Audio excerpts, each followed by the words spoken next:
اعوذ باللہ من الشیطان الرجیم بسم اللہ الرحمن الرحیم نحمدک ونستعینک یا ذا الجود والنعم یا ذا الفضل والکرم یا عالم السر والہمم یا خالق اللوح والقلم یا رب البیت والحرم الصلاة والسلام علی النبی الامی المکی المدنی التجلی التام والمجل الاتم مالک الحدوث سلطان القدم ابی العقول والنفوس والبشر وهو علة العلل ابی القاسم محمد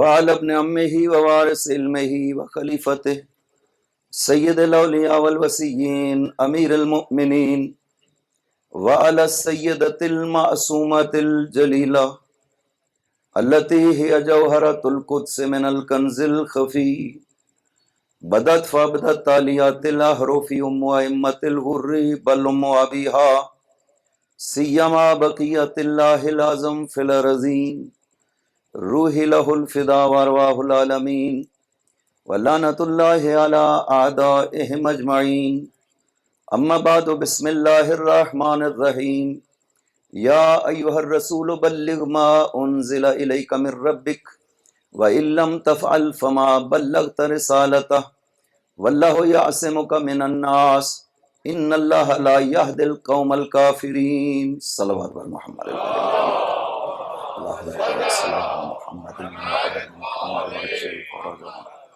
ہم بارگاہ خدا میں دعا کرتے ہیں کہ صدقہ محمد والے محمد ہماری ان عبادات کو منظور و مقبول فرما۔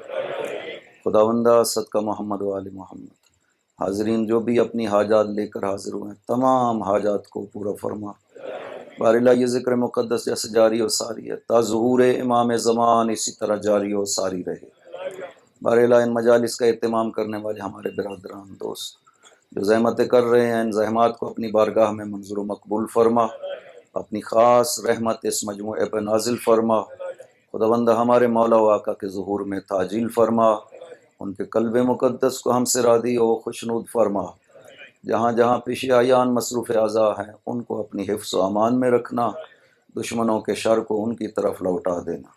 بار الہ ہمارے ملک کے یہ فوجی جہاں جہاں پہ مصروف ہیں خدمت میں ان کی حفاظت فرما، جو دنیا سے چلے گئے ہیں ان پہ اپنی رحمت نازل فرما بفضل کا برحمتک یا ارحم الراحمین۔ صلوات بر محمد وآل محمد، اللہم صلی علی محمد وآل محمد وعجل فرجہم۔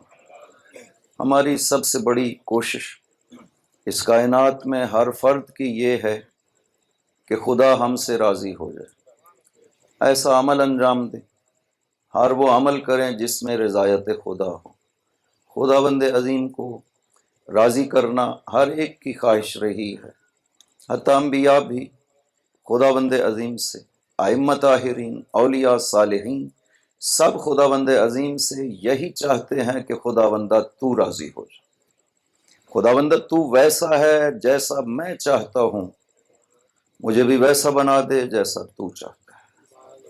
خدا نے ایک خاص وظیفہ قرآن کریم میں ایک ذمہ داری ہر انسان پر لگائی ہے، اور وہ ہے ذکر الہی کا واجب ہونا۔ خدا بند عظیم نے کہا یا ایھا الذین آمنوا، اے ایمان والو، خطاب بھی ایمان والوں کے ہے۔ اذکروا اللہ ذکرا کثیرا، واجب ہے آپ پر کہ خدا کا کثرت سے ذکر کرو۔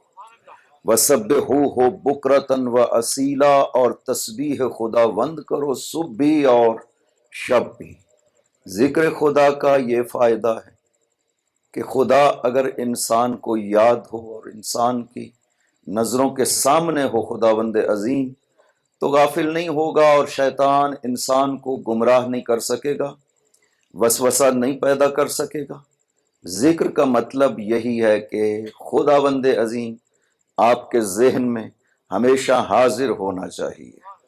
کبھی بھی یہ نہ سمجھیں کہ میں ایسی جگہ پہ ہوں کہ مجھے کوئی دیکھ نہیں رہا، نہ، خدا بند عظیم دیکھ رہا۔ جب وہ دیکھنے والا ہے تو انسان اپنے کردار کو دیکھ بھال کے عمل کرتا ہے، چونکہ خدا کے میں حضور میں ہوں۔ ایک مشہور حدیث ہے، امام حسن نے کریم اہل بیت علیہ الصلوۃ والسلام، اللہم صلی علی محمد و آل محمد۔ سے کسی نے سوال کیا، یبن رسول اللہ، میں گناہ سے نہیں رک پاتا ہوں، کیا کروں؟ کوشش بھی کر رہا ہوں لیکن گناہوں سے نہیں روک پاتا ہوں، کیا کروں؟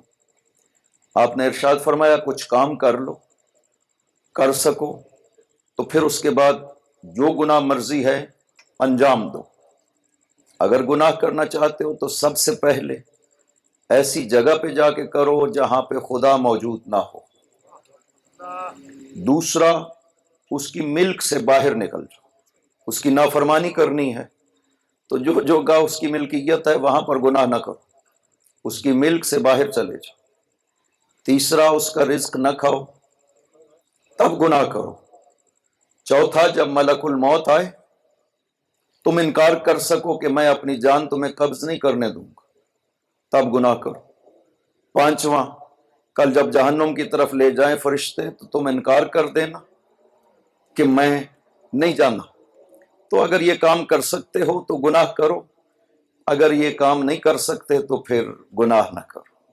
خداوند عظیم مالک ہے، خالق ہے، وہ ہر حال میں عطا کرتا ہے۔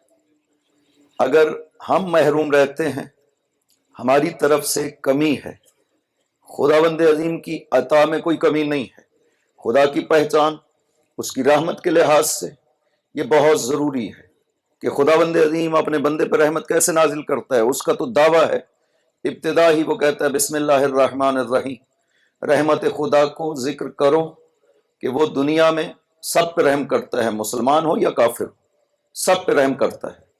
مومنین کے لیے اس کی اپنی خاص رحمتیں ہیں، رحیمیہ رحمت خاص مومنین کے لیے اس نے قرار دی ہے، لیکن وہ اس طرح سے رحمت نہیں دیتا کہ جتنے بندے طلب کر رہے ہیں اپنی رحمتوں کو اتنے حصوں میں بانٹ دے، ہر ایک کو ایک ایک جز اپنی رحمت کا عطا کرے۔ نہ وہ کریم ہے اور جواد ہے، وہ جب دیتا ہے تو اپنی پوری رحمتوں کے ساتھ اپنے بندے کے اوپر توجہ فرماتا ہے۔ یہ بندے کا ظرف ہے کہ اپنے ظرف کے مطابق کتنی وصول کر سکتا ہے رحمت خدا، وہ اس طرح سے ہے، لہٰذا اس کی طرف سے کوئی کمی نہیں ہوتی ہے انعام کرنے میں اور عطا کرنے میں۔ ہم وصول کرنے میں کمی کا شکار ہو جاتے ہیں کیونکہ ہمارے اندر وہ ظرفیت نہیں ہے کہ زیادہ لے سکے اس کی رحمتوں کو، اس کے فضل و کرم کو، لہذا وہ منتظر رہتا ہے کہ گناہ گار کب اس کی بارگاہ میں آئیں اور اس سے عرض ادب کریں، استغفار کریں، اپنے گناہوں کی معافی مانگیں۔ وہ منتظر رہتا ہے۔ یہ آیت آپ کے ذہن میں رہنی چاہیے۔ حضرت موسیٰ و ہارون علیہ السلام کو ارشاد فرمایا اذهبا الی فرعون انہ طغی، جاؤ فرعون کے پاس، بڑا سرکش ہو گیا، اسے میرا پیغام پہنچاؤ کہ سرکشی سے رک جائے، مجھے مان لے۔ ساتھ جاتے جاتے یہ بھی کہا کہ فقولا لہ قولا لینا لعلہ یتذکر و یخشی، ذرا اس سے نرم گفتگو کرنا، ممکن ہے وہ بھی سنبھل جائے اور مجھ سے ڈرنے لگے۔ وہ تو فرعون سے بھی امید رکھتا ہے کہ یہ واپس آ جائے، لہذا نبیوں سے فرماتا ہے کہ اس سے جا کر نرم گفتگو کرنا، سخت لہجے میں اس سے باتیں نہ کرنا۔ سخت لہجے میں کرو گے ممکن ہے ضد کی وجہ سے نہ مان، تم نرم گفتگو کرو گے ممکن ہے اس کے دل میں میرا خوف خشیت پیدا ہو جائے، میری عظمتوں کے سامنے سر جھکا لے۔ خدا اس طرح سے چاہتا ہے ہر فرد ہدایت یافتہ ہو جائے۔ یہ صرف اور صرف تبھی ممکن ہے کہ ذکر خدا کثرت سے کریں۔ تسبیح جو ہم پڑھتے ہیں سبحان اللہ والحمد للہ ولا الہ الا اللہ واللہ اکبر، یہ ذکر خدا ہے، لیکن مولا ارشاد فرماتے ہیں کہ وہ جو ہماری مراد ہے وہ نہیں، یہ ہے ذکر۔ ہماری مراد یہ ہے کہ خدا بند عظیم ہر وقت تمہیں یاد ہونا چاہیے، کسی لحظہ میں بھی خدا نہیں بھولنا چاہیے، کیونکہ جب خدا بھولے گا تب ہی آپ خدا سے غافل ہوں گے اور شیطان آپ کا شکار کرے گا۔ ایک حدیث ہے حضرت موسیٰ علیہ وعلی نبینا الصلاۃ والسلام، صلوات پر محمد وآل محمد، اللہم صلی علی محمد وآل محمد وعجل فرجہ۔ سے خداوند عظیم نے ارشاد فرمایا موسیٰ مجھے اپنی خلوتوں میں اور اپنے اجتماع میں ہمیشہ یاد رکھنا، اذکرنی فی جمعک موسیٰ، مجھے اپنے اجتماع میں یاد رکھنا، اذکرک فی جمع اعلی من جمعک، میں بھی تمہیں ایک اور اجتماع میں یاد کروں گا جو تمہارے اجتماع سے بہت بلند ہے۔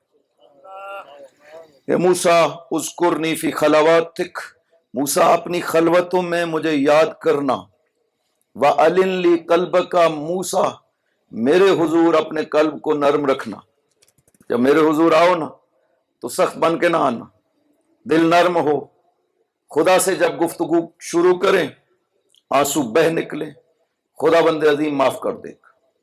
یہ ایک آنسو جو آپ کی آنکھ سے نکلتا ہے یہ انسان کے گناہوں کو دھو دیتا ہے اور انسان کو گناہوں سے صاف کر دیتا ہے، اگر خداوند یہ توفیق عطا فرمائے کہ انسان کا دل اس طرح سے نرم ہو جائے تو پھر یقینی طور پر اس کو یہ سمجھ لینا چاہیے کہ خدا نے مجھے معاف کر دیا ہے۔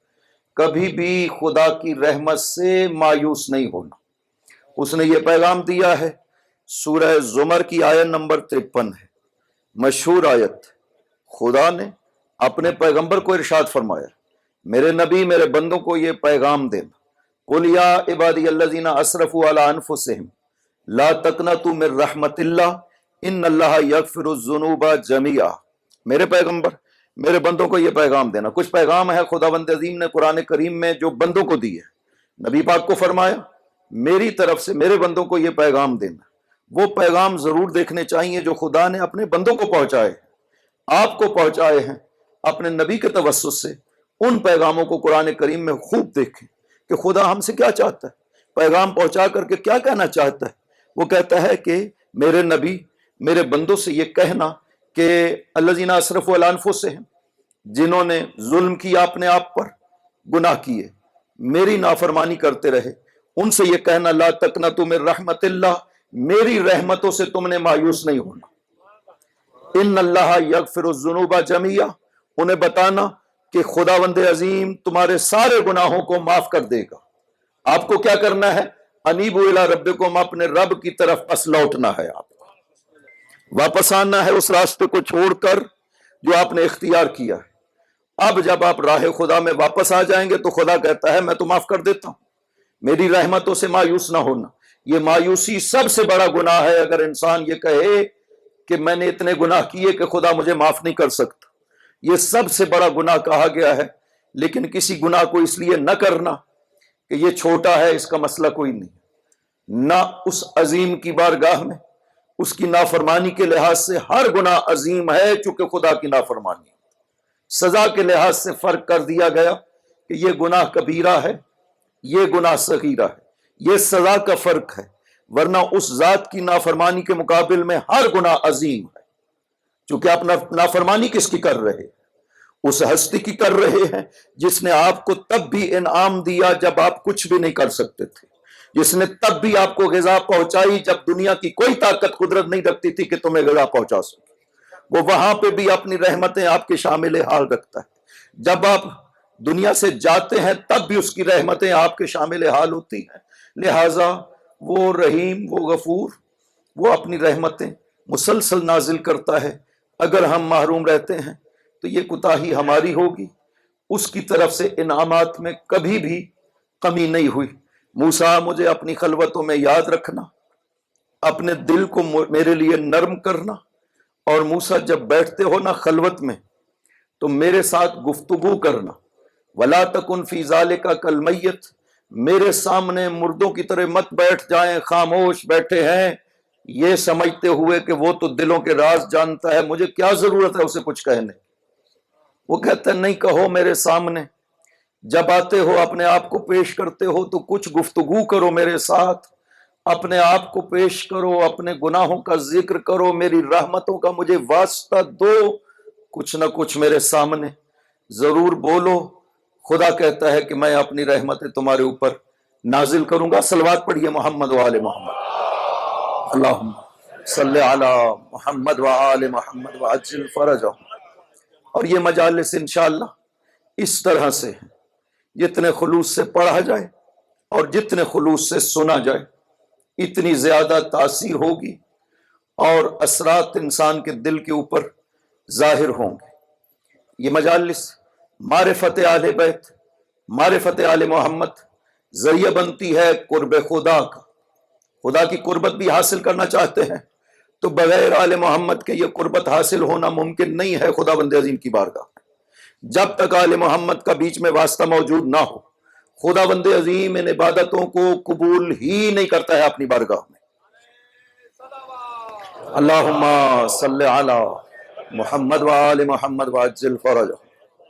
عبادتیں قبول ہی تب ہوتی ہیں کہ آل محمد کے واسطوں کے ذریعے سے اس کی بارگاہ میں عبادت کو پیش کیا جائے۔ وہ دل جو محبت آل محمد سے خالی ہے، خدا ان عبادتوں کو قبول نہیں کرتا ہے۔ اس کو انشاءاللہ ذکر کیا جائے گا۔ ہم نے عرض کیا کہ یہ آیت جو خداوند عظیم نے پیغمبر اکرم پہ نازل کی، سورہ مائدہ کی 67 نمبر آیت ہے۔ اس میں ارشاد فرماتا ہے یا ایھا الذین یا ایھا الرسول بلغ ما انزل الیک من ربک، اے میرے رسول واجب ہے آپ پر، آپ پہنچائیں، ابلاغ کریں ما اس چیز کا انزل الیک من ربک جو تیری طرف، تیرے رب کی طرف سے نازل کیا گیا ہے۔ یہ جملہ قرآن کریم میں خداوند عظیم نے کب فرمایا ہے؟ ما انزل الیک من ربک، تمہارے اوپر تیرے رب کی طرف سے نازل کیا گیا ہے۔ یہ جملہ قرآن کریم نہیں ہے۔ اس جملے کے ذریعے سے جو خدا بیان کرتا ہے اس سے مراد قرآن نہیں ہے۔ سورہ رعد کی پہلی آیت میں ارشاد فرماتا ہے الف لام را تلک آیات الکتاب وما انزل الیک من ربک الحق ولکن اکثر الناس لا یعلمون۔ دو چیزیں ہیں خداوند عظیم فرماتا ہے، ایک یہ آیات کتاب ہے، ایک یہ قرآن آیات کتاب جو ہم نے نازل کیا، دوسرا وما انزل الیک من ربک، ایک وہ حقیقت ہے جو تیرے رب کی طرف سے تجھ پر نازل کی گئی۔ یہ دونوں چیزیں خدا فرماتا ہے حق ہے۔ تعبیر دیکھیں، لفظ دیکھیں، خدا فرماتا ہے یہ آیات کتاب قرآن کریم اور وہ حقیقت جو تیرے رب کی طرف سے تجھ پر نازل کی گئی، یہ دونوں حق ہے۔ ولیکن اکثر الناس لا یعلمون، اکثر لوگ اس حقیقت کو جانتے نہیں ہیں۔ اب ایک سوال ہے کہ کیا مسلمان یہ جانتے نہیں تھے کہ قرآن کریم حق بنا کر کے بھیجا گیا بارگاہ خدا کی طرف سے؟ کیا مسلمان اس کو سمجھتے نہیں تھے؟ خدا کیوں کہہ رہا ہے ولیکن اکثر الناس؟ کفار کی بات نہیں کی ہے کہ کافر نہیں جانتے، وہ کہتا ہے ولیکن اکثر الناس لا یعلمون، اکثر لوگ اس حق کو جانتے نہیں ہیں، اکثر لوگ اس حق کو پہچانتے نہیں ہیں جو ہم نے حق بنا کر کے نازل کیا۔ یہاں سے پتہ چل گیا کہ آیات کتاب اور چیز ہے اور ما انزل الی الرسول جو رسول کی طرف نازل کیا گیا ہے وہ اور چیز ہے۔ تو یہ نہ کوئی سمجھ لے کہ ما انزل الی الرسول جو رسول کی طرف سے، رب کی طرف سے نازل کیا گیا ہے رسول پر، وہ یہی آیات الہی ہیں۔ نہ وہ آیات الہی نہیں ہیں، وہ الگ حقیقت ہے۔ خدا نے اس بات کو باقی اہل کتاب کے لیے بھی ذکر کیا ہے، چونکہ خدا ہمیشہ، کل ہم نے ذکر کیا ہے کہ یہ سلسلہ وصایت، نبی کے بعد جانشینی کا مسئلہ خداوند عظیم نے ہر نبی کے لیے پیش کیا۔ یوں نہیں ہے کہ یہ صرف مسئلہ پیغمبر اکرم کے لیے تھا اور باقی نبیوں میں یہ کبھی پیش نہیں آیا، نہ باقی نبیوں میں بھی اسی طرح پیش آیا۔ حذو النعل بالنعل والقذا بالقذا، عربی میں یہ جملہ بولا جاتا ہے کہ اس امت کے ساتھ جو پیش آیا ہے بعین ہی وہی ہے جو سابقہ امتوں میں پیش آ چکا تھا۔ اگر وہاں پہ حق کو بیان کیا گیا تھا، نبی کے جانشین کو بیان کیا گیا تھا، ان کی امت میں بھی اکثر نے اس جانشینی کا انکار کیا تھا۔ خدا یہ ساری مثالیں قرآن کریم میں جانشین نبی کیسا ہونا چاہیے، کل میں نے عرض کیا تھا کہ یہ معرفت ہمیں ہونی چاہیے کہ ہم اس رسالت ختمیہ کا جانشین معین کرنا چاہتے ہیں، جانشین ماننا چاہتے ہیں۔ وہ کیسا ہونا چاہیے؟ ذات پیغمبر کو سمجھنا ضروری ہے، کمال پیغمبر کو سمجھنا ضروری ہے تاکہ ہم اس جانشین کو پہچان سکیں جو پیغمبر کی جگہ پہ بیٹھنا چاہتا ہے۔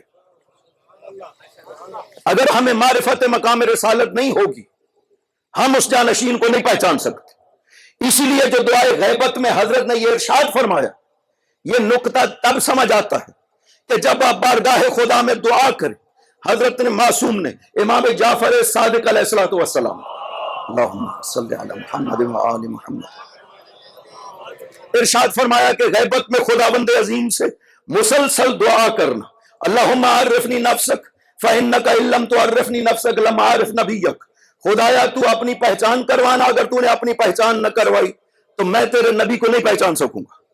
یہاں پہ کہا نبیک، اگلے جملے میں ارشاد فرماتا ہے اللہم عرفنی رسولک، یہاں پہ رسول کہا وہاں پہ نبی کہا، دونوں میں فرق کی وجہ کیا ہے وہ پھر بیان ہوگی۔ اللہم عرفنی رسولک، خدایا مجھے اپنے رسول کی پہچان کرو، فإنک ان لم تعرفنی رسولک لم اعرف حجتک، اگر تو نے اپنے رسول کی پہچان نہ کروائی تو میں تیری حجت کو نہیں پہچان سکوں گا۔ اس جملے پہ غور کرے کہ یہ کیوں کہہ رہے ہیں معصوم کہ پہلے مقام رسول کو پہچانے تاکہ اس کے ذریعے سے مقام حجت کو پہچانا جا سکے۔ یا علی یا علی، بہت ضرورت ہے مقام رسول کو، عظمت رسول کو پہچاننے کی۔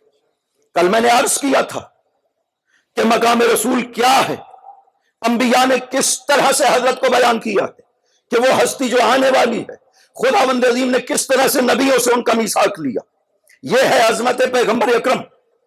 کیا خداوند عظیم نے بعد از پیغمبر کوئی ایسی ہستی قرار دی تھی جو ترجمان ہو ذات رسول کی، جس میں کمال ویسے ہوں جو کمال ذات رسول میں پائے جاتے تھے؟ کیا کوئی ایسی ہستی موجود تھی یا نہیں؟ پیغمبر بار بار اس ہستی کی پہچان کروا رہے تھے۔ کبھی کہتے ہیں علی منی و انا منہ، علی مجھ سے ہے اور میں علی سے ہوں، یہ حقیقت کو بیان کرنا چاہتے ہیں کہ جو حقیقت محمد کی ذات میں پائی جاتی ہے، علی بھی اسی حقیقت کا ایک حصہ ہے۔ ذات علی خدا نے اس طرح سے قرار دی ہے، حتیٰ کہ یہ جو جسم پیغمبر ہے، علی اس لحاظ سے بھی پوری طرح مشابہ تھے رسول خدا کے۔ شب ہجرت مشرکین ساری رات دیکھتے رہے علی کو کہ ابائے رسول لے کر کے لیٹے ہوئے ہیں، اگر کوئی فرق ہوتا تو مشرکین کو پتہ چل جاتا، اس لیے کہ ساتھ رہنے والے تھے، ساری زندگی ساتھ بسر کی تھی۔ اس کا مطلب ہے جس میں علی بستر پہ موجود تھا، جس میں پیغمبر موجود نہیں تھا، لیکن ساری رات مشرک یہی سمجھتے رہے کہ یہ سونے والے نبی کی ذات ہے جو یہاں موجود ہے۔ یا علی یا علی، لہذا خداوند عظیم نے اس طرح سے ترجمان ذات پیغمبر بنایا۔ کبھی فرمایا یا علی انت منی بمنزلۃ ہارون من موسیٰ، علی آپ کی اور میری منزل ایسے ہی ہے جیسے ہارون و موسیٰ تھے، یعنی جو کمالات نبوت کو چھوڑ کر، الا انہ لا نبی بعدی، کوئی نبی نہیں میرے بعد، ہارون نبی تھے، اس ایک کو چھوڑ کر باقی جو کمالات پیغمبر ہیں وہ ذات علی میں پائے جاتے ہیں۔ اور میں ایک حدیث کا تذکرہ کیا کرتا ہوں جس کو جناب ابن عساکر نے تاریخ مدینہ دمشق میں نقل کیا ہے، اس کے مشابہ حدیث ابن عساکر نے اور خطیب بغدادی نے تاریخ بغداد میں نقل کی ہے کہ مشہور بات ہے جو آپ نے سنی ہوئی کہ ایک مرتبہ جناب خلیفہ نے یہ ارشاد فرمایا کہ تم میں سے جس سے بھی پیغمبر نے کوئی وعدہ کیا ہو وہ آئے اور مجھ سے اپنا وعدہ وصول کر لے۔ انہوں نے یہ اعلان فرمایا، بحرین کا خراج آیا تھا، انہوں نے یہ اعلان فرمایا، ایک صحابی کھڑے ہوئے اور انہوں نے عرض کیا کہ یا خلیفۃ رسول اللہ ان رسول اللہ وعدنی، رسول خدا نے مجھ سے یہ وعدہ کیا تھا کہ جب خراج بحرین پہنچے گا ان یوتینی ثلاثہ حسیات من التمر، کہ پاک پیغمبر 3 مشت بھر کھجورے اس میں سے مجھے عطا کریں گے۔ آپ نے غور کیا، پاک پیغمبر نے یہ وعدہ کیا تھا کہ 3 مشت بھر کھجورے مجھے اس میں سے عطا کریں گے۔ اب جب حضرت سے یہ سوال کیا گیا تو واضح ہے یہ بیت المال کا مسئلہ تھا، حق اس کا قبول کر لی کہ ٹھیک ہے ہم مانتے ہیں پیغمبر اکرم نے تجھ سے یہ وعدہ کیا، ہم وہ وعدہ پورا کرتے ہیں، تجھے یہ کھجوریں عطا کریں گے، لیکن مسئلہ یہ ہے کہ پیغمبر نے فرمایا تھا کہ میں اپنی 3 ہتھیلیاں تجھے کھجوریں عطا کروں گا۔ اب یہ 3 ہتھیلیاں ہمیں پتہ نہیں ہے کہ اس میں کتنی کھجوریں آنی ہیں، کم نہیں دے سکتے کہ حق باقی نہ رہ جائے، زیادہ نہیں دے سکتے چونکہ بیت المال کا مسئلہ ہے۔ اس کا حل کیا کیا جائے؟ حضرت ابو بکر فرماتے ہیں کہ علی کو بلایا جائے۔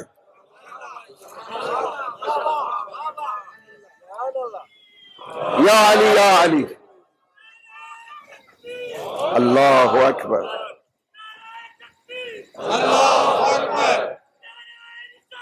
یا رسول، یا رسول، یا علی یا علی، یا علی یا علی، زندہ باد، زندہ باد، مردہ آباد، مردہ آباد، بے شک۔ اللہم صلی علی محمد وآل محمد وعجل فرج۔ کہا حضرت علی کو بلایا، تشریف لائے، کہا کہ یا علی یہ کہتا ہے کہ رسول خدا نے مجھ سے وعدہ کیا تھا کہ 3 مشت بھر کھجوریں اسے عطا کریں گے۔ علی آپ اپنے دست سے 3 مشت کھجوریں اسے عطا کر دیجئے۔ مولا علی نے 3 مشت کھجوریں اسے عطا کی۔ حضرت ابو بکر نے کہا کہ ہر مشت کو گنو۔ ہر مشت کو جب گنا گیا تو ہر بار 60 کھجوریں تھی جو عطا کی گئی تھی، نہ کم ہوئی نہ زیادہ ہوئی۔ حضرت ابو بکر فرماتے ہیں صدق رسول اللہ، رسول خدا نے سچ فرمایا۔ لوگوں نے پوچھا کہ کیا فرمایا تھا رسول خدا؟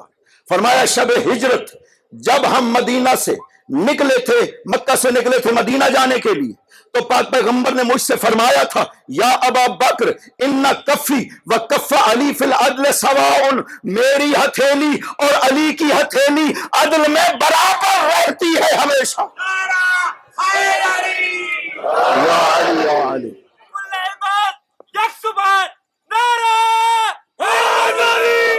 یا علی یا علی، اللہم صلی علی محمد وآل محمد وعجل فرج۔ یہ ہے دست علی۔ اس کے مشابہ حدیث حضرت ابو ہریرہ نے بیان کی، جو کہ تاریخ بغداد میں خطیب بغدادی نے لکھی، ابن عساکر نے تاریخ مدینہ دمشق میں لکھی، کہ ایک دن حضور تشریف فرما تھے، کھجوریں آپ کے سامنے پڑی ہوئی تھی، حضرت ابو ہریرہ تشریف لائے، سلام عرض کیا، حضرت نے جواب دیا اور کھجوروں کے مشت بھری اور ان کو عطا کر دی۔ حضرت ابو ہریرہ نے گنی، 73 کھجوریں تھی جو حضرت نے اسے عطا کی تھی۔ تشریف لے گئے، آگے حضرت علی تشریف فرما تھے، ان کے سامنے بھی کھجوریں پڑی ہوئی تھی، سلام کیا، حضرت علی نے جواب دیا اور اس کے بعد مشت بھری کھجوروں کی اور حضرت ابو ہریرہ کو عطا کر دی۔ ابو ہریرہ نے جب گنی تو وہ 73 کھجوریں تھی۔ فتعجب منہ، حضرت ابو ہریرہ نے اس پر تعجب کیا کہ نبی پاک نے بھی مشت دی اور گنے بغیر کھجوریں 73 نکلی، علی نے بھی مشت عطا کی اور گنے بغیر کھجوریں 73 نکلی۔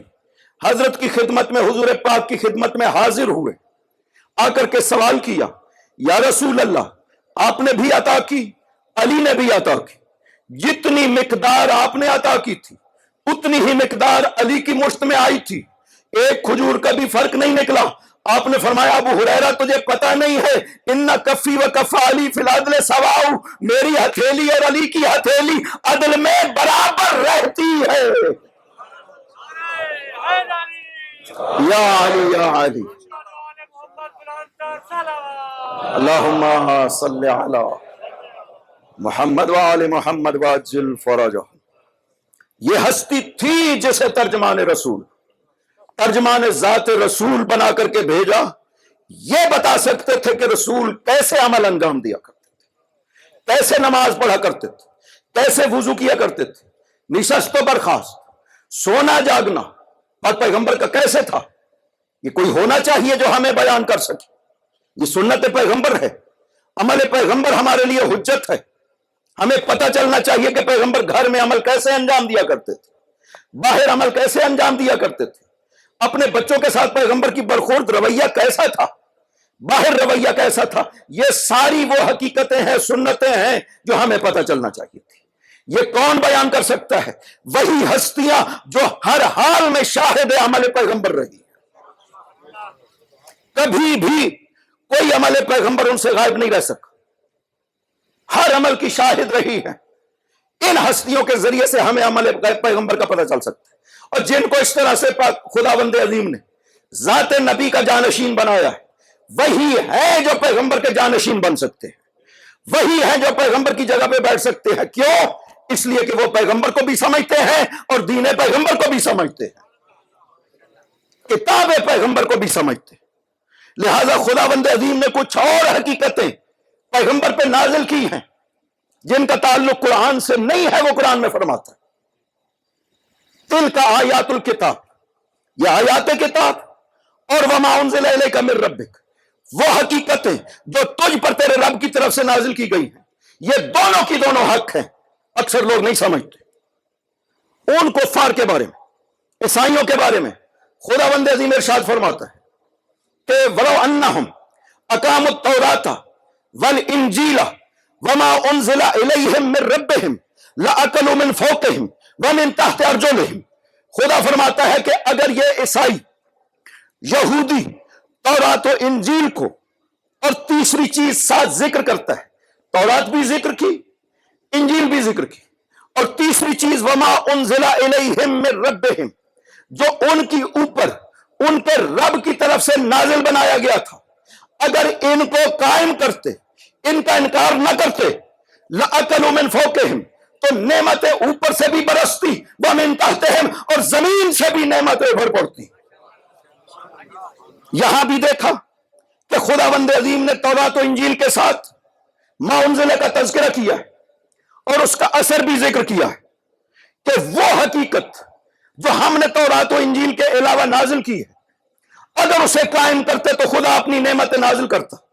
وہ حقیقت کیسی ہونی چاہیے کہ جو اس کائنات میں نعمتوں کے نزول کا باعث بنتی ہے، وہ کیسی حقیقت ہونی چاہیے؟ سلمان فارسی کی حدیث ہے، احتجاج تبرسی میں جلد اول میں ذکر کیا گیا احتجاج حضرت سلمان فارسی کو کہ پیغمبر اکرم کی وفات کا تیسرا دن تھا، مسجد میں تشریف لائے، ایک بلند جگہ پر کھڑے ہو کر کے کہتے ہیں کہ لوگوں جو مجھے پہچانتے وہ پہچانتے، میں سلمان فارسی ہوں، قد اوتیت علما کثیرا، مجھے بہت زیادہ خداوند عظیم نے علم عطا کیا۔ حضرت سلمان اس طرح سے تھے، معصوم کا یہ ارشاد ہے کہ بحر علم لا ینزف، سلمان علم کا وہ سمندر ہے جس کی تہ کوئی نہیں تھی۔ یہ تربیت یافتہ ہے آل محمد کا، جس کے علم کا یہ حال ہے کہ معصوم فرماتے ہیں کہ اس سمندر کی تہ کوئی نہیں تھی، اتنا گہرا علم کا سمندر تھا سلمان۔ کہا مجھے خدا نے علم عطا کیا ہے، اور جتنے فضائل علی میں سلمان جانتا ہوں، اگر میں تم پر بیان کروں تو تم برداشت نہ کر سکو گے۔ کوئی کہے گا کہ سلمان مجنون ہو گیا، کوئی کہے گا کہ خدا قاتل سلمان پر رحم کرے۔ تم مصیبتوں میں بھی گھر چکے ہو، موتیں بھی طاری ہو رہی ہیں، اس لیے کہ جو ولایت خدا نے کہی تھی آپ نے اس کو مانا نہیں ہے، آپ نے اس ولایت کا انکار کیا، اس لیے مصیبتیں تم پہ پے در پے نازل ہوتی رہیں گی۔ اگلے جملے میں کہتے ہیں لو ولیتموہا علیا، اگر تم علی کو ولی مان لیتے، لأکلتم من السماء من فوقکم ومن تحت ارجلکم، تو نعمت خدا کی آسمان سے بھی برستی اور زمین سے بھی پھوٹ پڑتی نعمت خدا۔ یا علی یا علی، اس کا مطلب ہے کہ نعمتیں جو خدا نازل کرتا ہے وہ ولایت ولی کو ماننے کے نتیجہ میں ہے۔ اگر اس ولی کی ولایت کا انکار کیا جائے تو خدا اپنی نعمتوں کو روک لیتا ہے اس امت سے۔ سابقہ امتیں اس لیے مشکلات کا شکار رہی کہ جس ولی کی ولایت کو انہیں حکم دیا گیا تھا اس کا انکار کیا۔ یہ جس آیت کا میں نے تذکرہ کیا ہے وَلَوْ أَنَّهُمْ أَقَامُوا التَّوْرَاةَ وَالْإِنْجِيلَ وَمَا أُنزِلَ إِلَيْهِم مِّن رَّبِّهِمْ، یہ اسی آیت تبلیغ سے پہلی والی آیت تبلیغ ہے 67 نمبر آیت ہے۔ 66 نمبر آیت میں خداوند عظیم نے یہ جملہ فرمایا اہل کتاب کے لیے کہ ان کے اوپر بھی خداوند عظیم نے ایک خاص حکم نازل کیا تھا تورات و انجیل سے ہٹ کر، انہوں نے نہیں مانا تھا، نعمتوں سے معروم ہو کر۔ آیت 67 میں خداوند عظیم نے یہی جملہ پھر فرمایا کہ یا ایھا الرسول بلغ ما انزل الیک، وہی لفظ تیرے رب کی طرف سے جو تجھ پر نازل کیا گیا اس کی تبلیغ فرما۔ عجیب بات، اس سے بعد والی آیت 68 نمبر آیت میں پھر یہی جملہ ارشاد فرماتا ہے، قل یا اہل الکتاب لستم علی شیء حتی تقیموا التوراۃ والانجیل وما انزل الیکم من ربکم۔ او اہل کتاب، یہ شریعت بھی تم سے قابل قبول نہیں ہوگی مگر یہ کہ تم قائم کرو تورات و انجیل کو اور اس کو جو تمہارے اوپر تمہارے رب کی طرف سے نازل کیا گیا ہے۔ خدا فرماتا ہے کہ جو ہم نے وہ خاص حکم نازل کیا گیا وہ ہوگا تو یہ شریعت قابل قبول۔ لستم علی شیء، کچھ بھی تم سے یہ شریعت قابل قبول نہیں ہے مگر یہ کہ قائم کرو اس حقیقت کو جو ہم نے نازل کیا تم پر۔ اسی آیت میں اگلے جملے میں آپ پیغمبر کو ارشاد فرماتا ہے وَلَيَزِيدَنَّ كَثِيرًا مِّنْهُمْ مَا أُنزِلَ إِلَيْكَ مِن رَّبِّكَ طُغْيَانًا وَكُفْرًا۔ یہ تو تھا ان پر، اہل کتاب کو ہم نے بیان کیا، اے میرے وہ باعث بنا ہے کہ بہت سے لوگوں کے کفر میں اور طغیان میں اضافہ ہو جائے۔ میرے نبی، کتنی بڑی حقیقت ہے کہ خدا اس طرح بیان کر رہا۔ یہ 3 آیتوں میں مسلسل 4 مرتبہ یہ جملہ کہہ رہا ما انزل الیک من ربک، وہ حقیقت سمجھو جو تمہارے رب کی طرف سے نازل ہوگی۔ مفسرین نے کہہ دیا، ابن کثیر کہتا ہے کہ یہ پوری رسالت الہی، ما ارسلناک بلغ، نبی جو ہم نے رسالت تجھے عطا کی ہے اس کو پہنچاؤ۔ وَإِن لَّمْ تَفْعَلْ فَمَا بَلَّغْتَ رِسَالَتَهُ۔ ابن کثیر متوجہ نہ ہوا کہ اگر یہ معنی کرو گے ما انزلہ کا تو اس کلام کا معنی ہی کوئی نہیں بچتا، چونکہ معنی یہ بنے گا کہ اگر آپ نے یہ رسالت نہ پہنچائی تو آپ نے رسالت نہیں پہنچائی، یہ معنی بنے گا جو ابن کثیر کہہ رہے ہیں۔ کیا متوجہ نہیں تھے؟ یہ علماء ہیں، جاہل نہیں تھے، یہ متوجہ تھے، لیکن اس حقیقت کو چھپانا مقصود تھا جو خدا بتانا چاہتا تھا۔ اس واسطے مختلف توجیہ کر رہے ہیں، کوئی توجیہ کرتا ہے، راستے ڈھونڈتے ہیں کہ دیکھیں کس راستے سے نکلا جا سکتا ہے کہ وہ حقیقت ہمیں بیان نہ کرنی پڑے جو یہاں پہ بیان کی گئی۔ لیکن وہ بھی علماء حق ہیں، برادران میں سے جنہوں نے اس حقیقت کو بیان بھی کیا ہے، یوں نہیں ہے کہ سب نے بیان نہیں کیا، وہ بھی علماء ہیں جنہوں نے حدیثوں کو بیان کیا۔ جناب شوکانی اپنی تفسیر فتح القدیر میں اس روایت کو نقل کرتے ہیں، جناب سیوطی الدر المنصور میں اس روایت کو نقل کرتے ہیں، جناب ابن مردوہ اصفہانی المناقب میں اس روایت کو نقل کرتے ہیں، جناب عبداللہ ابن مسعود روایت کر رہے ہیں کہ کننا نقرأ فی زمان رسول اللہ، کہ رسول خدا کے زمانے میں ہم اس آیت کے ساتھ ایک جملہ لازمی پڑھا کرتے تھے۔ وہ آیت کا حصہ تو نہیں تھا لیکن آیت کا مطلب بیان کرتا تھا۔ ہم اس طرح سے پڑھا کرتے تھے یا ایھا الرسول بلغ ما انزل الیک من ربک ان علی مولا المؤمنین، اے رسول جو تیرے رب کی طرف سے حکم نازل کیا گیا ہے وہ کیا ہے کہ علی مومنوں کے مولا قرار دیا ہے خدا بندہ۔ یا علی یا علی یا علی یا علی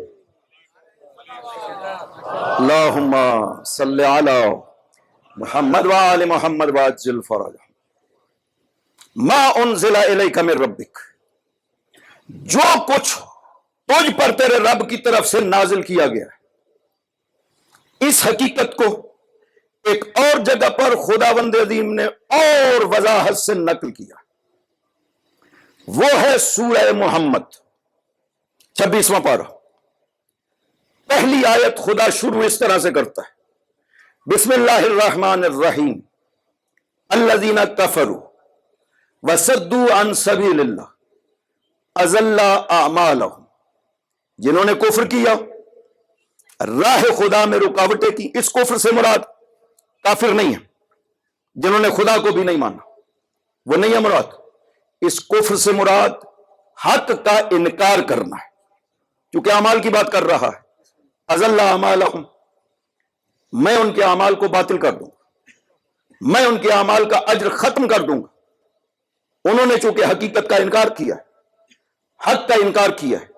الذین کفروا وصدوا عن سبیل اللہ، جنہوں نے کفر کیا، راہ خدا میں رکاوٹیں ایجاد کی، اضل اعمالہم، خداوند عظیم ان کے اعمال کو باطل کر دے گا۔ آگے مؤمنین کو بیان کرتے، والذین آمنوا، جو ایمان لے آئے، وعملوا الصالحات، اور انہوں نے نیک اعمال کیے، وآمنوا بما نزل علی محمد وہو الحق من ربہم، پہلے بھی کہا وہ ایمان لے آئے، پھر کہا وہ ایمان لے آئے، اور یعنی وہ بھی ایمان، اللہ اور رسول کو مانا، یہ ایمان، وآمنوا، اور ایمان لے آئے ایک اور حقیقت پر۔ وہ حقیقت کیا ہے؟ بما نزل علی محمد، وہ حقیقت جو محمد پر نازل کی گئی ہے، وہو الحق من ربہم، من ربہم، وہ رب محمد کے اوپر، ان کے رب کی طرف سے محمد کے اوپر حق بنا کر نازل کی گئی ہے۔ انہوں نے جب اس حقیقت کو اور حق کو مان لیا، خدا کیا کہتا ہے کہ کفر اللہ عنہم سیئاتہم، خدا ان کے گناہوں کو معاف کر دے گا، وَأَصْلَحَ بَالَهُمْ، اور ان کے معاملات کی میں خود اصلاح کروں گا، میں خدا بندے سے۔ خدا نے کتنا صاف کہا ہے، کہا ایمان لے آئے، کافی تھا کہہ دیا، ایمان لے آئے، عمل صالح کرے، میں یہ اجر دوں گا۔ کہتے ہیں نا، آمنو یعنی اللہ رسول کو مانو۔ ایک اور حقیقت ہے، خدا کہتا ہے، اس کی خصوصیت خدا نے ذکر کی ہے، خالی نہیں کہا کہ میں نے نازل کیا۔ وَآمَنُوا بِمَا نُزِلَ عَلَى مُحَمَّدٍ وَهُوَ الْحَقُّ مِن رَبِّهِمْ، اور ایمان لے آئے اس حقیقت پر جو محمد پر نازل کی گئی۔ وہ حقیقت کیا ہے؟ وَهُوَ الْحَقُّ مِن رَبِّهِمْ، وہ حق ہے جو ان کے رب کی طرف سے محمد پر نازل کیا گیا ہے۔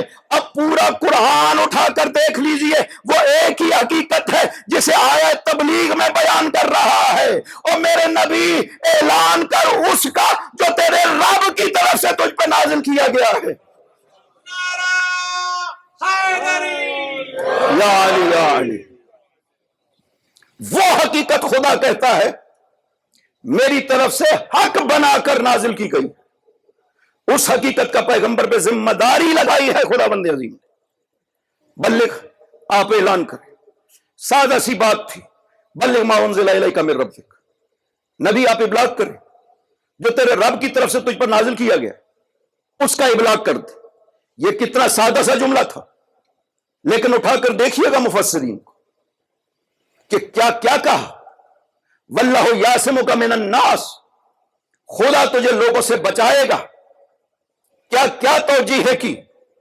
میں نے عرض کیا تھا، اشارہ کیا تھا، 10 شأن نزول مفسرین نے بیان کیے کہ یہ کب نازل ہوئی، واللہ یعصمک من الناس، یہ کہاں پہ نازل ہوئی؟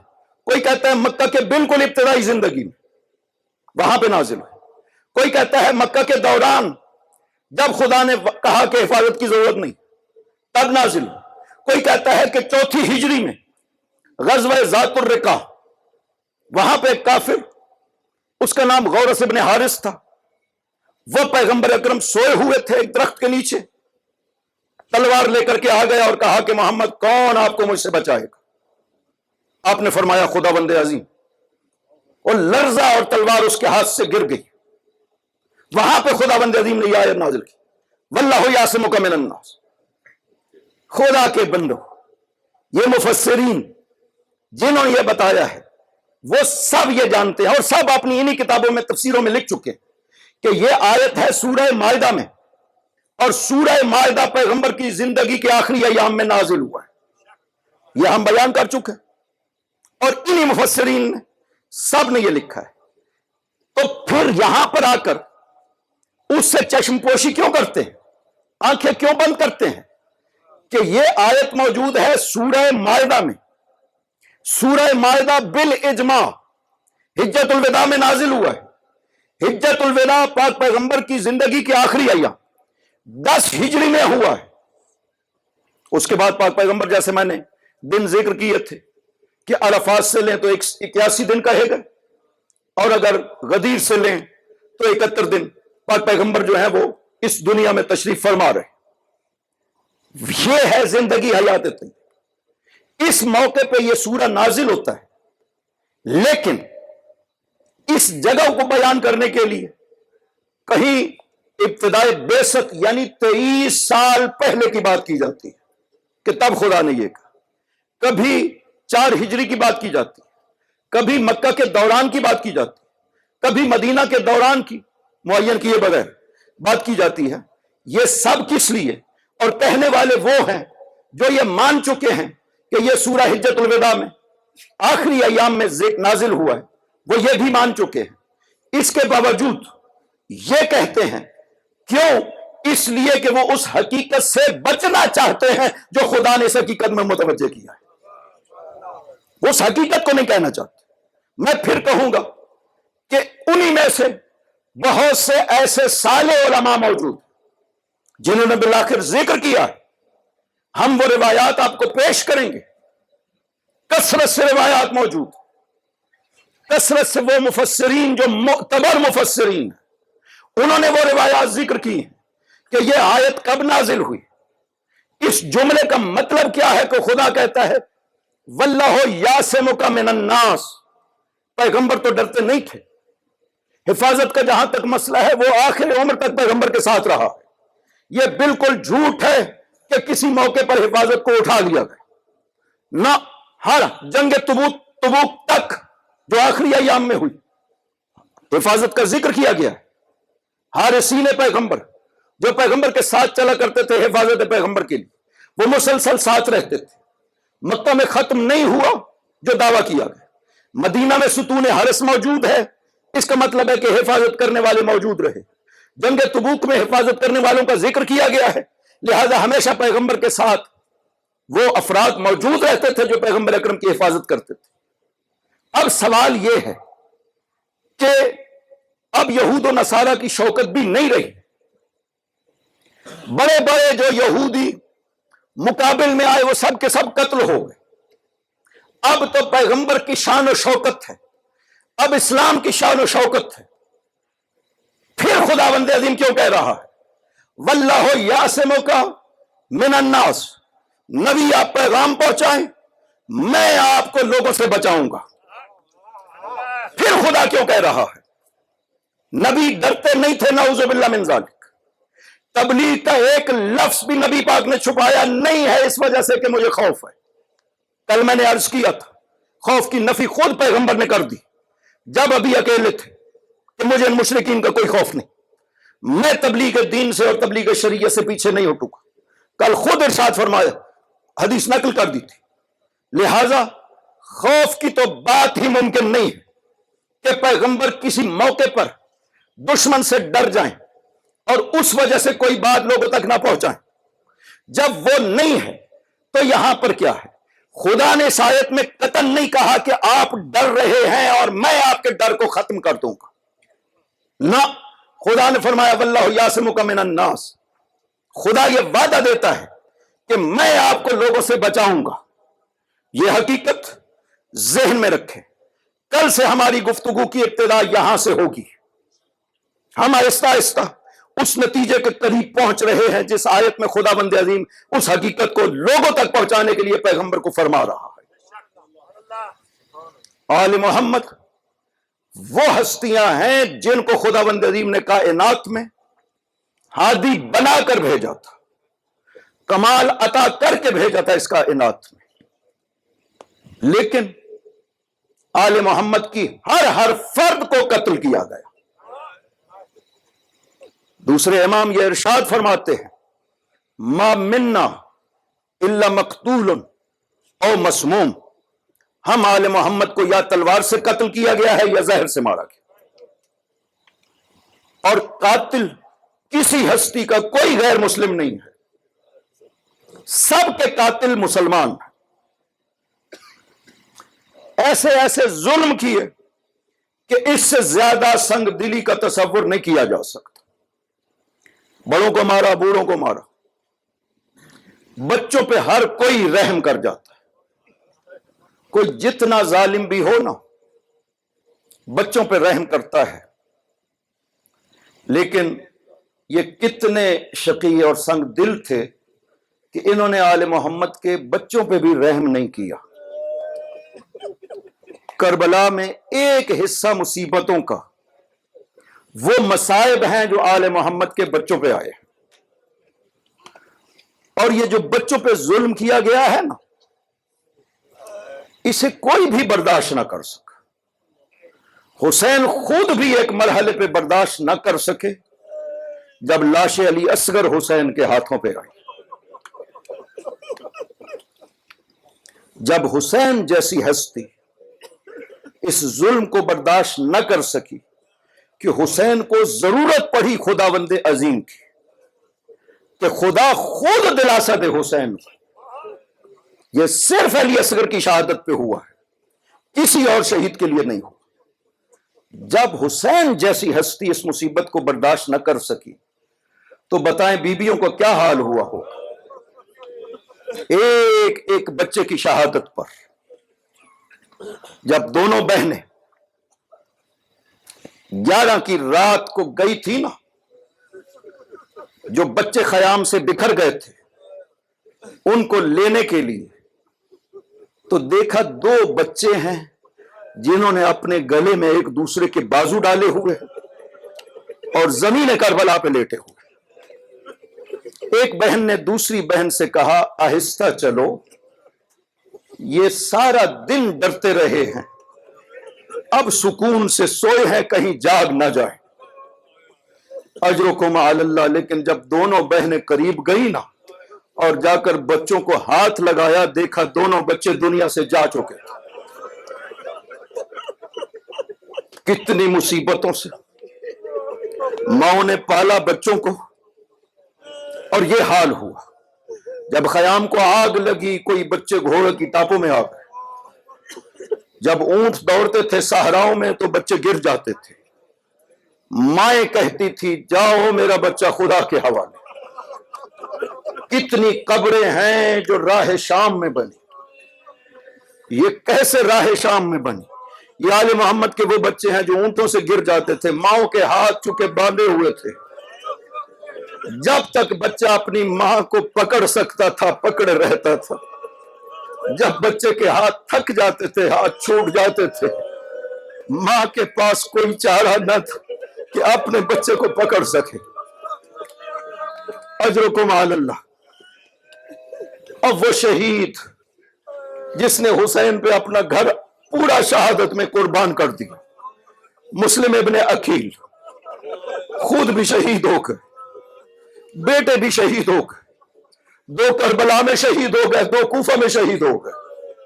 بیٹی تھی تو جس وقت خیام کو آگ لگی تھی اور گھوڑے دوڑ رہے تھے، گھوڑے کی ٹاپوں میں آ کر شہید ہو گئے۔ اجرکم علی اللہ۔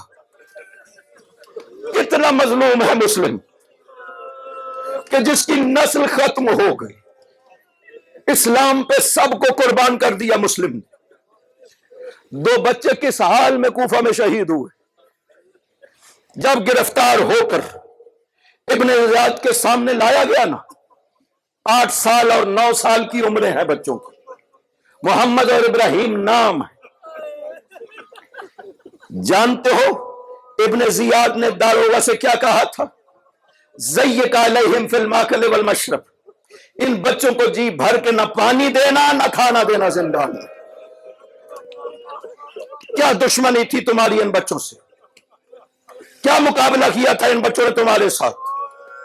قید کر لیتے یہ کافی نہیں تھا کہ یہ جملہ کہا نہ روٹی دینا نہ پانی دینا جی بھر کر. یہی وجہ ہے کہ زندان میں یہ بچے دن کو روزہ رکھتے تھے، رات کو عبادت الہی کرتے تھے.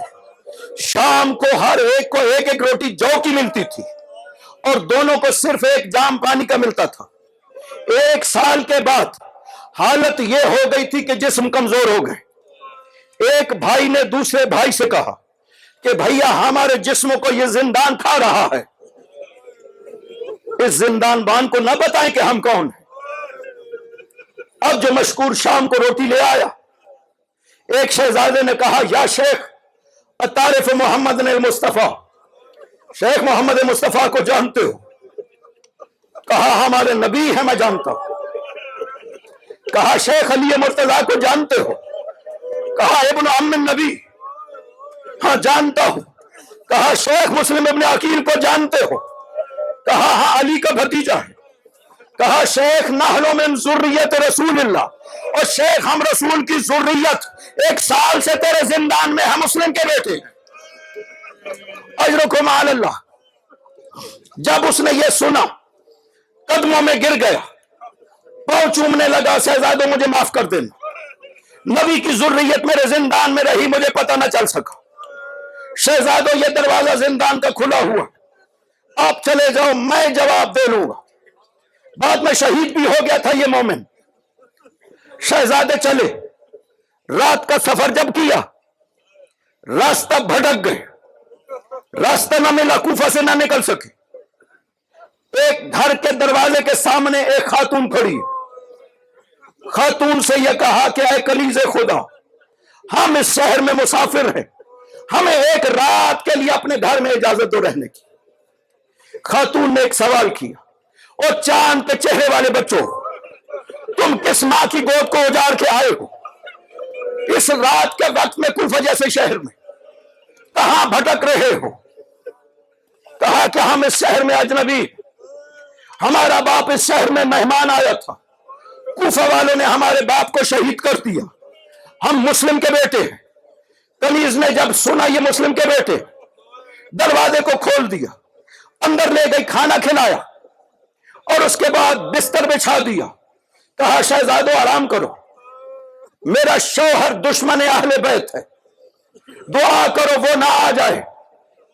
جب سونے لگے، ایک بھائی نے دوسرے بھائی سے کہا آؤ بھیا آج دونوں مل کر سوتے، ہو سکتا ہے ہماری زندگی کی آخری رات ہو. سو گئے.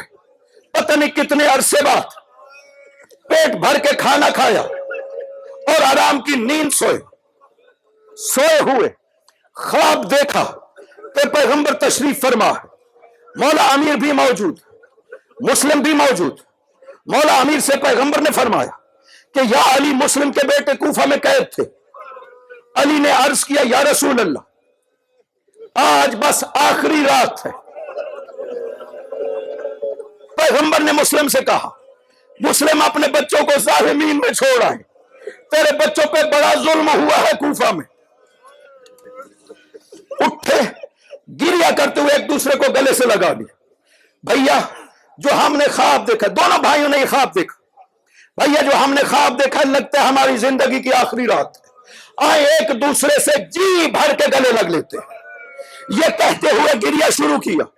گریے کی آواز حارث کے کانوں کو پہنچی. اٹھا، خاتون سے پوچھا میرے گھر میں یہ بچے کون ہیں؟ وہ نہیں بتا رہی تھی. رات کے اندھیرے میں ٹٹولتا ہوا آیا جہاں پہ دونوں بچے موجود تھے، ان کے سروں پہ ہاتھ پہنچا، پوچھا بچوں کون ہو میرے گھر میں؟ بچوں نے عہد رسول لیا، عہد خدا لیا کہ تم ہم پہ ظلم نہیں کرو گے جب ہم بتائیں گے. کہا نہیں بتاؤ، نہیں کروں گا ظلم. کہا ہم مسلم کے بیٹے ہیں، بس یہ کلمہ سننا تھا. اس کے ہاتھ تھے اور بچوں کے رخسار تھے.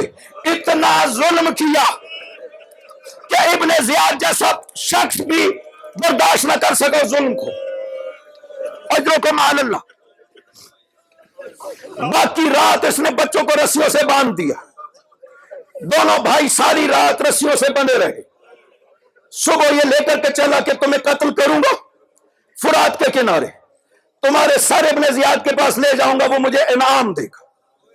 بچوں نے پہلے کہا تجھے مال چاہیے، ہمیں بیچ لو تمہیں مال مل جائے گا۔ اس نے کہا نہیں بیچوں گا بھی نہیں۔ کہا ہم مدینہ کے رہنے والے، ہمیں اگر مدینہ پہنچا دو تمہیں مال مل جائے گا۔ کہا یہ بھی نہیں کروں گا۔ کہا اگر یہ بھی نہیں کرتے ہو تو ہمیں زندہ ابن زیاد کے پاس لے جاؤ، جو وہ حکم کرے گا، تم کیوں قتل کرتے ہو؟ اس نے کہا یہ بھی نہیں کروں گا۔ اگلا جملہ کہا اگر یہ سب نہیں کرتے ہو ارحم صغرنا، ہمارے بچپنے پہ رحم کرو اور ہمیں قتل نہ کرو۔ اس نے کہا میرے دل میں یہ رحم نہیں آیا۔ جب شہزادوں نے دیکھا کہ یہ قتل کرنے پہ مصر ہے، کہا ہمیں اجازت دو ہم نماز پڑھ لیں۔ اس نے اجازت دی، شہزادوں نے 4 رکعت نماز پڑھی۔ اس کے بعد یہ تلوار لے کر کے آگے بڑھا۔ چھوٹا بھائی آگے آ کر کے کہتا ہے پہلے مجھے قتل کرو۔ بڑے بھائی نے آگے آ کر کے کہا پہلے مجھے قتل کرو۔ تلوار چلی، بڑے بھائی کا سر اترا، چھوٹے بھائی نے اپنے آپ کو اس کے خون میں گرا لیا۔ ہم اسی طرح سے رسول کی خدمت میں جائیں گے، یہ تیری امت نے ہم پہ ظلم کیا تھا۔ دوسرے بھائی کا بھی سر کٹا، دونوں جسد اس نے دریا میں پھینکے، دونوں جسد مل گئے۔